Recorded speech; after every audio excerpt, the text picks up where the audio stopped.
ocupado demais para ler este livro?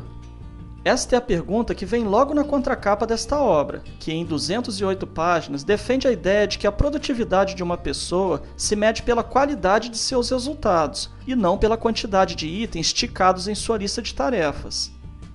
É natural desejarmos fazer muitas coisas ao mesmo tempo, mas a imprevisibilidade do dia a dia tende a nos colocar em um caos, o que torna a conquista de nossos principais objetivos de vida uma realidade cada vez mais distante e inatingível.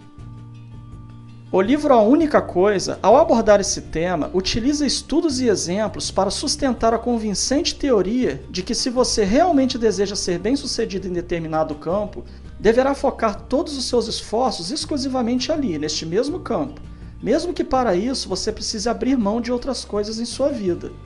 Para deixar mais claro o que estamos dizendo, vamos utilizar o exemplo do jovem Pedro, que sonha um dia se tornar um escritor de sucesso. Pedro acorda cedo, trabalha muito em uma empresa de vendas de produtos eletrônicos, faz diversos treinamentos para ampliar o conhecimento relacionado ao seu trabalho atual, estuda francês e alemão e no final do dia ainda ajuda seu irmão a criar planilhas no computador. Sim, Pedro quer ser um escritor de sucesso, mas tem ocupado todos os seus dias com questões que não guardam qualquer relação com o ofício de um escritor. Veja que, para o jovem rapaz de nosso exemplo, sobra disposição, mas falta foco. Ele faz 1 milhão de coisas, mas todas são completamente desconexas de seu objetivo principal.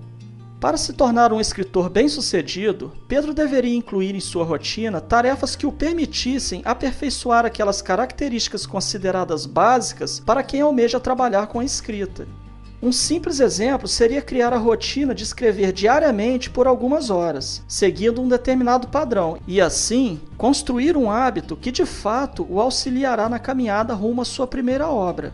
Mas é certo que para incluir essa atividade em seu dia a dia, ele inevitavelmente precisará abrir mão de alguma outra ocupação. Não há como fazer tudo. Entenda, nosso cérebro não é multitarefa como fomos levados a crer durante muito tempo. Quando optamos por fazer várias coisas ao mesmo tempo, abrimos mão da qualidade para ficar com a quantidade. Nós temos o estranho hábito de considerar intelectualmente superiores aquelas pessoas que parecem possuir conhecimento nas mais diversas áreas e assuntos, mas a verdade é que de forma alguma deveríamos valorizar essa característica. Estudos realizados em uma universidade norte-americana mostraram que aqueles alunos considerados multitarefas, que detinham conhecimento em diversas áreas distintas, acabaram se tornando profissionais medíocres, sem nenhum atrativo. Na verdade, por focar em várias áreas ao mesmo tempo, eles sabiam um pouco de cada coisa, mas nunca tinham um conhecimento diferenciado sobre um determinado assunto. Ao ponto que aqueles alunos mais focados, que concentravam seu interesse em uma área específica, acabaram por alcançar um relevante destaque em seu campo de atuação. A história vem para confirmar essa informação e nos mostra que todas as pessoas que alcançaram excelência em determinado campo não foram necessariamente bem-sucedidas em outras áreas. Bill Gates, por exemplo, era sensacional quando o assunto era transformar inovações tecnológicas complexas em sistemas de fácil utilização. No entanto, não era muito bom em estratégias de desenvolvimento de empresas. Já Lionel Messi, eleito o melhor jogador do mundo por 5 vezes, é um esportista fenomenal, mas não lida muito bem com as palavras e quase nunca dá entrevistas. Portanto, fica fácil perceber que as pessoas que se destacaram em determinada área tiveram foco e se dedicaram muito àquela atividade, e para isso, abriram mão de várias outras coisas. De uma coisa estamos certos, não dá para fazer tudo que nos vem à mente. Quando acordamos, o tempo que temos é limitado. A nossa força de vontade também é limitada e vai diminuindo durante o dia, à medida em que a usamos para resolver as questões cotidianas. Esse assunto, inclusive, pode ser visto com mais detalhes na resenha do livro Força de Vontade, a redescoberta do poder humano. Então, para que nos tornemos bons e eficientes em determinada área, é necessário foco, e que grande parte das nossas ocupações diárias sejam estruturadas para dar apoio a este ideal. Em outras palavras, você precisa criar pequenos objetivos que estejam alinhados de modo a lhe impulsionar a um grande e principal objetivo. que neste livro é chamado de A Única Coisa. Para ilustrar esse conceito, o autor faz uma analogia entre essa busca pela única coisa e o chamado efeito dominó. Todos nós já presenciamos em algum momento a velha brincadeira feita com as pedras do dominó, onde as colocamos enfileiradas em série e ao derrubarmos a primeira peça, todas as demais na sequência são também derrubadas. Em 1983, no entanto, um físico britânico, ao fazer um estudo mais detalhado a respeito deste fenômeno, descobriu que um dominó em queda poderia não somente derrubar uma outra peça de igual tamanho, mas seria capaz de derrubar outro dominó 50% maior, e assim sucessivamente. Em 2001, foi feito então um experimento prático a respeito dessa descoberta. A primeira peça tinha apenas 5 centímetros. A última, quase 1 metro de altura. Imagine o que aconteceria se a progressão continuasse sem parar. O resultado poderia desafiar a nossa imaginação. O 10º dominó teria quase 2 metros de altura. Lá pelo 18º, você veria uma peça de dominó capaz de enfrentar a Torre de Pisa. O 23º dominó seria bem maior que a Torre Eiffel. E o 31º, quase 1000 metros mais alto que o Monte Everest.